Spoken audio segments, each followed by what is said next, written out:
Hi dear students, welcome to UK Edu Plus channel. നമ്മളിന്ന് 10ാം ക്ലാസ്സിലെ 3ാമത്തെ ചാപ്റ്ററാണ് എക്സ്പ്ലെയിൻ ചെയ്യാൻ പോകുന്നത്. അതായത് ചരിത്രം, സോഷ്യൽ സയൻസ്, ഹിസ്റ്ററിയിലെ 3ാമത്തെ ചാപ്റ്റർ. നിങ്ങൾക്കറിയാം ചാപ്റ്ററിൻ്റെ പേര് social analysis through sociological imagination.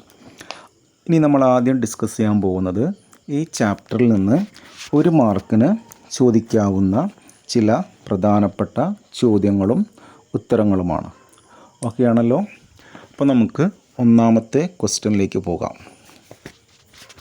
Who first introduced the concept of sociological imagination? അതായത് സോഷ്യോളജിക്കൽ ഇമാജിനേഷൻ എന്ന കോൺസെപ്റ്റ് ഡെവലപ്പ് ചെയ്ത അല്ലെങ്കിൽ ഇൻട്രൊഡ്യൂസ് ചെയ്ത ആദ്യത്തെ വ്യക്തി ആര്? ഇതിൻ്റെ ശരിയായിട്ടുള്ള ആൻസർ ചാൾസ് റൈറ്റ് മിൽസ്. 1 മാർക്കിന് ചോദിക്കാവുന്ന ചോദ്യമാണ്. 2ാമത്തെ ചോദ്യം, what is A stereo type? എന്താണ് സ്റ്റീരിയോ ടൈപ്പ്? ഇതിന് ആൻസറും കൊടുത്തിട്ടുണ്ട്. സ്റ്റീരിയോ ടൈപ്പ് എന്ന് പറയുമ്പോൾ ജനറലൈസ്ഡ് ബിലീഫ്സ് ഓർ ഐഡിയാസ്. അടുത്ത 3ാമത്തെ ചോദ്യം, what helps in understanding social problems deeply? Right answer sociological imagination. Then 4th question, sociology is the scientific study of dash.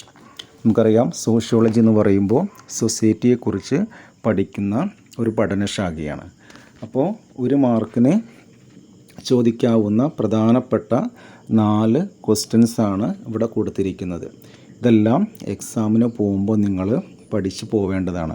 ഇതിൽ 1ാമത്തെ ക്വസ്റ്റ്യനും അതുപോലെ 2ാമത്തെ ക്വസ്റ്റ്യനും വെരി ഇമ്പോർട്ടൻ്റ് ആണ്. 1ാമത്തെ ക്വസ്റ്റ്യൻ എന്ന് പറയുമ്പോൾ നമുക്കറിയാം ആരാണ് ഈ സോഷ്യോളജിക്കൽ ഇമാജിനേഷൻ എന്ന കോൺസെപ്റ്റ് ഇൻട്രൊഡ്യൂസ് ചെയ്തത്.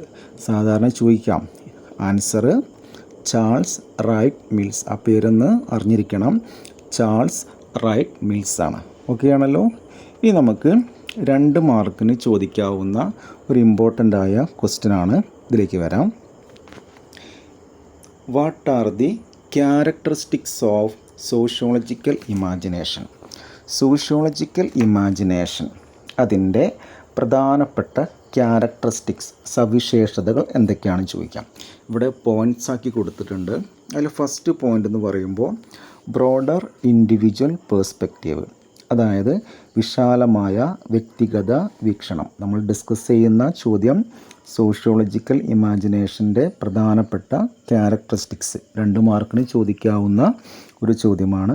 Second point, understanding of social issues in depth, അതായത് സാമൂഹിക പ്രശ്നങ്ങളെ ആഴത്തിൽ മനസ്സിലാക്കാൻ സഹായിക്കുന്നുണ്ട് സോഷ്യോളജിക്കൽ ഇമാജിനേഷൻ.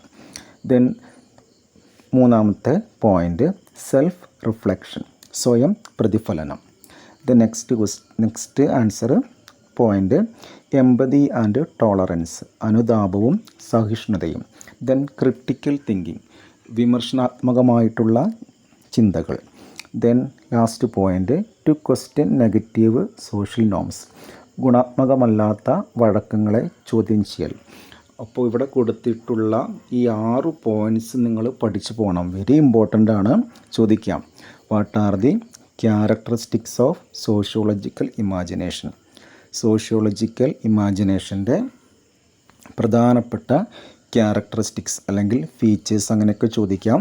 അപ്പോൾ ഈ ചോദ്യം വരുമ്പോൾ തീർച്ചയായിട്ടും നിങ്ങൾ 2 മാർക്കിന് ചോദിക്കുകയാണെങ്കിൽ ഈ 6 പോയിൻറ്റ്സിൽ ഒരു 4 പോയിൻറ്റ്സ് നിങ്ങൾ പഠിച്ചു പോകണം. ഓക്കെ ആണല്ലോ. ഇതുപോലെ 2 മാർക്കിന് ചോദിക്കാവുന്ന മറ്റൊരു ക്വസ്റ്റ്യൻ കൂടിയുണ്ട്. അപ്പോൾ 1 മാർക്കിൻ്റെ ചോദ്യവും അതുപോലെ 2 മാർക്കിൻ്റെ ചോദ്യങ്ങളും ഉത്തരങ്ങളുമാണ് ഇവിടെ ഡിസ്കസ് ചെയ്തുകൊണ്ടിരിക്കുന്നത്. ഓക്കെ ആണല്ലോ. ക്ലിയർ ആവുന്നില്ലേ കാര്യങ്ങളൊക്കെ? അപ്പോൾ ഈ ചാപ്റ്റർ ഒരു ഇമ്പോർട്ടൻ്റ് ആയ ചാപ്റ്റർ തന്നെയാണ്. ഈ ചാപ്റ്ററിൽ നിന്ന് 1 മാർക്കിൻ്റെയും 2 മാർക്കിൻ്റെയും ഒക്കെ ചോദ്യങ്ങൾ നമുക്ക് പ്രതീക്ഷിക്കാം. ഓക്കെ. ഇനി നമ്മൾ അടുത്തതായിട്ട് 2 മാർക്കിൻ്റെ മറ്റൊരു ചോദ്യം കൂടി നമ്മൾ ഇവിടെ ഡിസ്കസ് ചെയ്യാൻ പോകുന്നുണ്ട്. അടുത്ത ചോദ്യം, what are the limitations of common sense knowledge? അതായത് സാമാന്യ ബോധജ്ഞാനത്തിൻ്റെ പ്രധാനപ്പെട്ട പരിമിതികളാണ് ചോദിച്ചത്. What are the limitations of common sense knowledge. സാമാന്യ ബോധജ്ഞാനത്തിൻ്റെ പ്രധാനപ്പെട്ട പരിമിതികൾ, ലിമിറ്റേഷൻസ് അല്ലെങ്കിൽ ഡിസ്അഡ്വാൻറ്റേജസ് അങ്ങനെയൊക്കെ ചോദിക്കാം. ഇവിടെ നമുക്ക് ഒരു 5 പോയിൻറ്റ്സ് ഉണ്ട്. ഒന്നാമത്തെ point provides only partial knowledge. അതായത് ഭാഗികമായിട്ടുള്ള അറിവുകൾ മാത്രമാണ് ഈ കോമൺ സെൻസ് നോളജ് പ്രൊവൈഡ് ചെയ്യുന്നത്. പൂർണ്ണമായിട്ടുള്ള അറിവല്ല, only provides partial knowledge. Then second point relies on speculations or practice. അതായത് ശീലങ്ങളെയോ ഊഹാപോഹങ്ങളെയോ ആശ്രയിക്കുന്നുണ്ടായിരുന്നു. ഈ കോമൺ സെൻസ് നോളജ് പ്രധാനമായിട്ടും ഡിപ്പെൻഡ് ചെയ്യുന്നത് സ്പെക്കുലേഷൻ ഓർ പ്രാക്ടീസസ്, ശീലങ്ങളെയോ ഊഹാപോഹങ്ങളെയാണോ ആശ്രയിക്കുന്നത്. The next point bases itself on stereotype. അതായത് സാമാന്യവൽക്കരിച്ച വിശ്വാസത്തെയാണ് ഡിപ്പെൻഡ് ചെയ്യുന്നത്. സാമാന്യവൽക്കരിച്ച ഒരു വിശ്വാസം, അതിനെയാണ് ഡിപ്പെൻഡ് ചെയ്യുന്നത്. Next point not based on scientific observation or studies. അതായത് ശാസ്ത്രീയമായ നിരീക്ഷണങ്ങളുടെയോ പഠനങ്ങളുടെയോ ഒരടിസ്ഥാനമില്ല ഈ കോമൺ സെൻസ് നോളജിന്. അപ്പോൾ അതും ഒരു ലിമിറ്റേഷൻ തന്നെയാണ് അല്ലേ. Not based on scientific observations or studies. Then last point complex social problems cannot be understood. അതായത് സങ്കീർണമായ സാമൂഹിക പ്രശ്നങ്ങളെ മനസ്സിലാക്കാൻ കഴിയുന്നില്ല കോമൺ സെൻസ് നോളജിന്. അപ്പോൾ അതും ഒരു പോരായ്മയാണ്. അപ്പോൾ പ്രധാനമായിട്ടും 5 ലിമിറ്റേഷൻസാണ് ഇവിടെ കൊടുത്തിരിക്കുന്നത്. ഈ ചോദ്യവും ഈ ചാപ്റ്ററിൽ നിന്ന് ചോദിക്കാവുന്ന പ്രധാനപ്പെട്ട ഒരു ചോദ്യമാണ്. അപ്പോൾ നമ്മളിപ്പോൾ ഡിസ്കസ് ചെയ്തത് ഈ ചാപ്റ്ററിലെ സോഷ്യൽ സയൻസ് ഹിസ്റ്ററിയിലെ 3ാമത്തെ ചാപ്റ്റർ, അതായത് social analysis through sociological imagination. അപ്പോൾ ഈ വീഡിയോ ഒക്കെ ഒന്ന് വാച്ച് ചെയ്യുക, ചാനലൊക്കെ ഒന്ന് സബ്സ്ക്രൈബ് ചെയ്യുക. ഓക്കെ.